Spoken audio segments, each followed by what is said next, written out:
was standing next to my father's coffin, and my mother was asking me to smile for a family picture. They had balloons, a cake, even a clown for the kids, all while I was breaking inside. If this made your heart drop, hit subscribe, like, and share, because this story, you'll never forget it. 4 days before my dad died, I called every single person in the family to come see him one last time. No one showed up. Mom said they had too much going on. My older sister, Ashley, had her birthday coming up, and apparently, that was more important.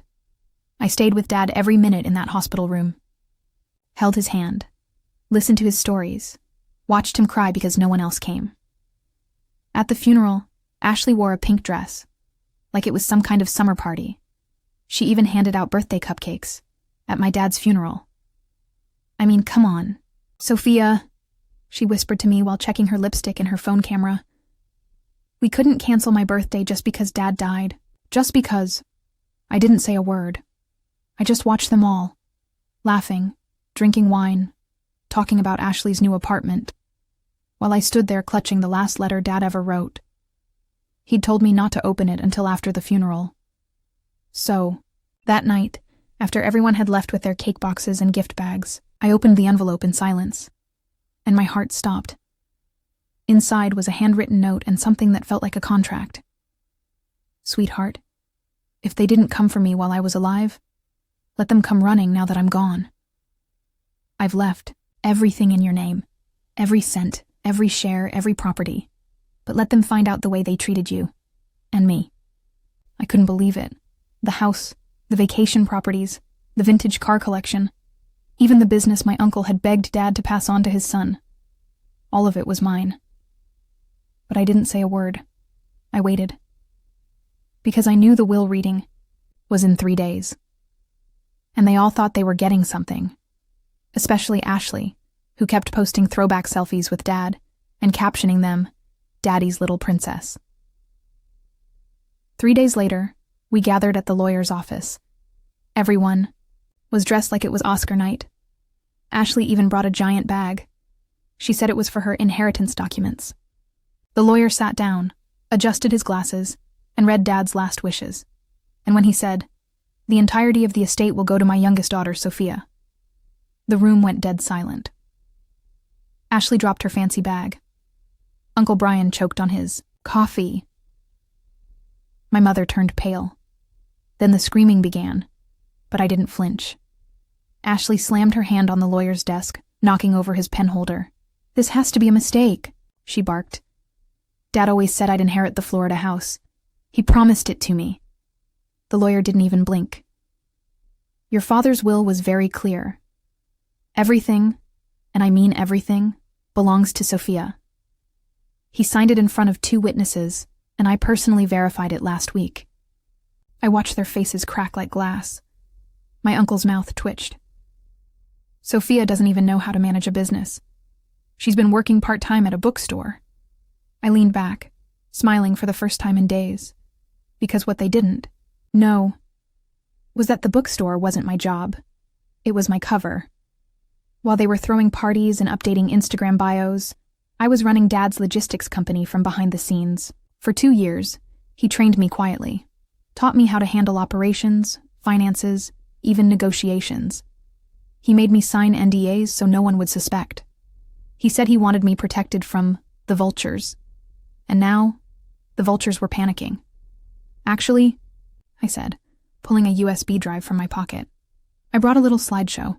Just a few clips from the last 2 years, meetings, contracts.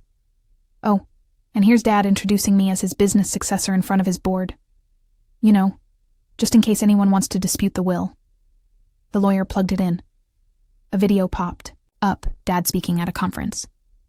"This is my daughter, Sophia," he said, his hand on my shoulder. "She'll be running the company when I'm gone. I trust her with everything."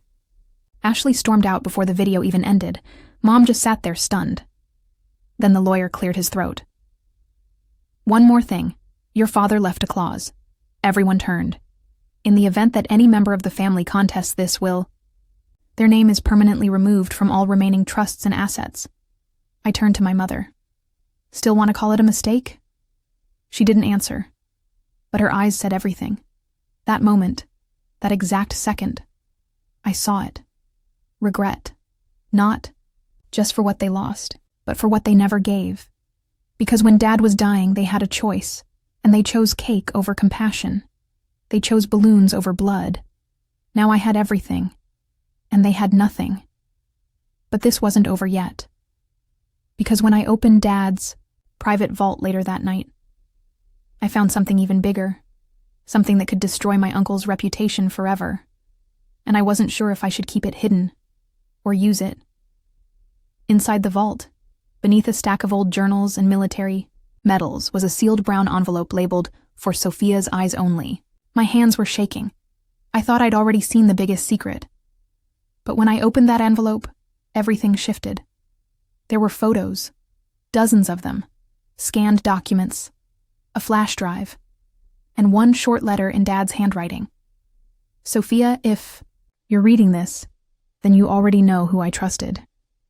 But there's one last thing you must understand. Your Uncle Brian wasn't just jealous of the company. He was trying to destroy it." I scanned the documents, emails, fake invoices, shady transfers. Brian had been funneling company money into offshore accounts using dummy vendors. For years. He hadn't just tried to steal the business. He was sabotaging it from the inside. No wonder Dad kept things quiet. But that wasn't even the worst part. The flash drive had a recorded phone call, Brian and a man named Charles, talking about bleeding the company dry before Dad passed away. They had no idea the call had been recorded. I leaned back, stunned. Everything Dad built, Brian, tried to poison. And now, I had proof. I had two options. Let it go, or use it. I didn't sleep that night. But by morning, I'd made up my mind. I printed everything. Bound it, labeled it. To the board of directors. Urgent. I walked into the company's downtown building like I owned the place. Because now, I did. Ashley had already posted some pity story on Instagram. I was robbed. I was always Daddy's favorite. Life isn't fair. But life was fair. It just took a while to catch up. When I entered the boardroom, Uncle Brian was already there, acting like nothing had happened. He even had the audacity to say, "Sophia, if you need help managing things, I'd be glad to." I dropped the folder on the table.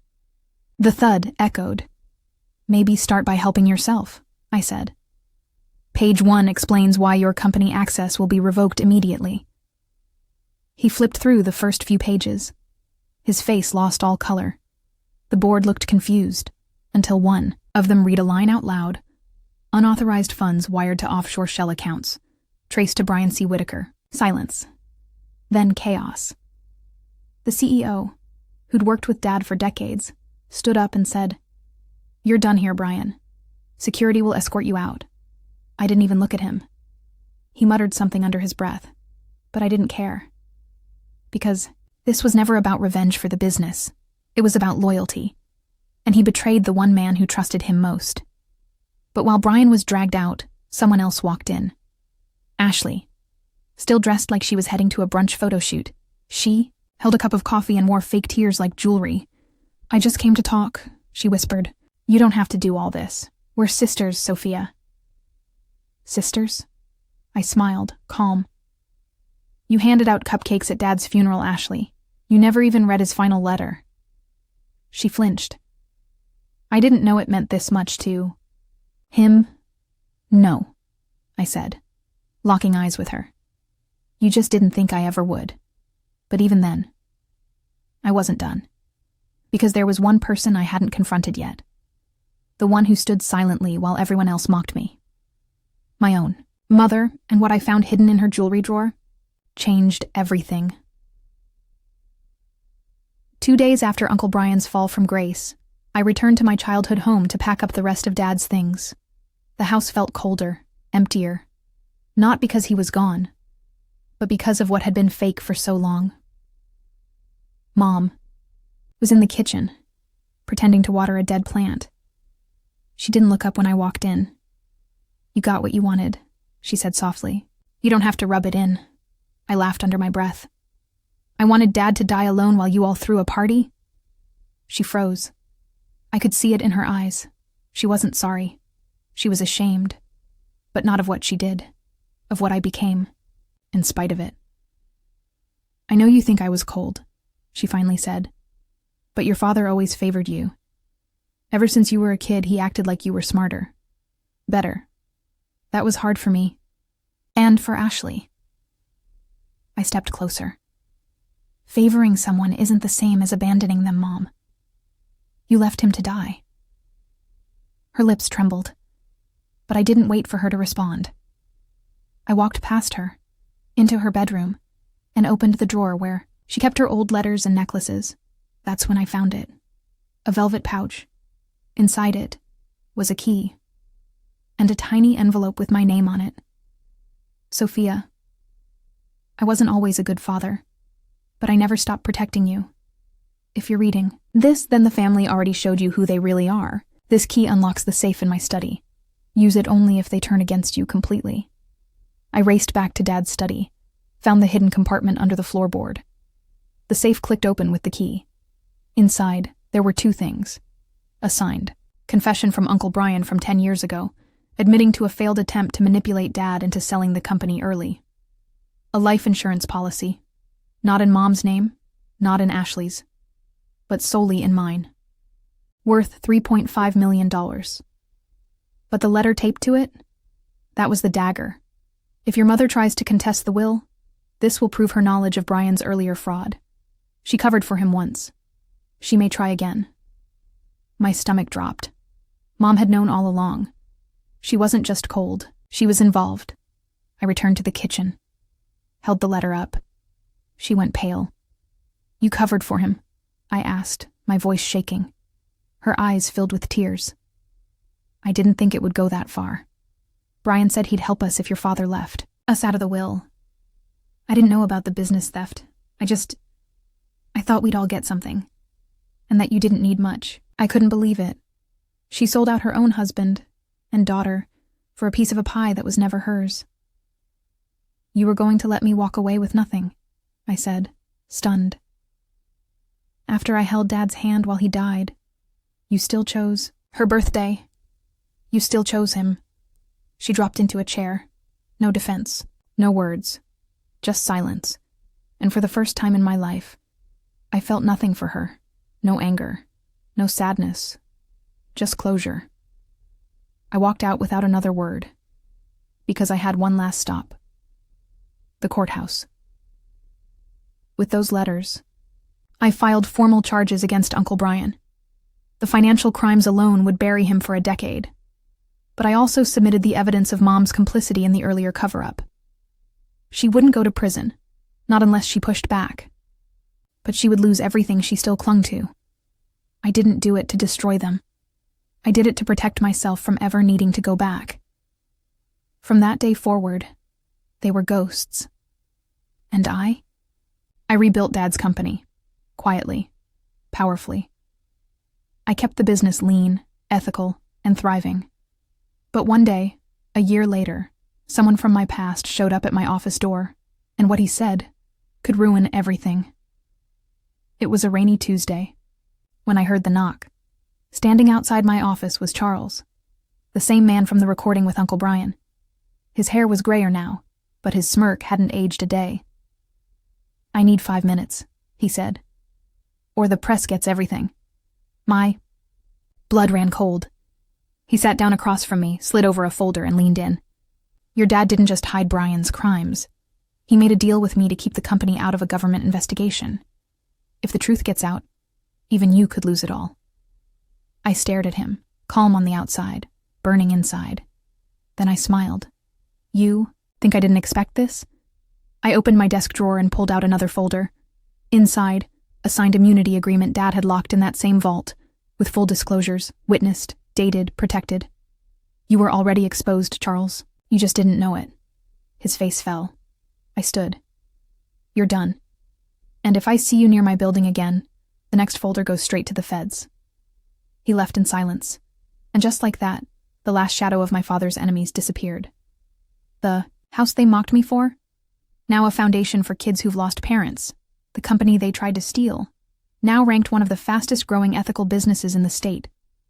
As for Ashley and Mom, I haven't heard from them in over a year, and I don't need to, because the girl they once ignored now signs paychecks for people who used to sign hers.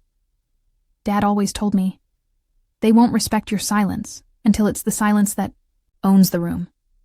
Now, every time I walk into a boardroom, they listen, because I earned everything they tried to take, and I did it without ever raising my voice, just my value.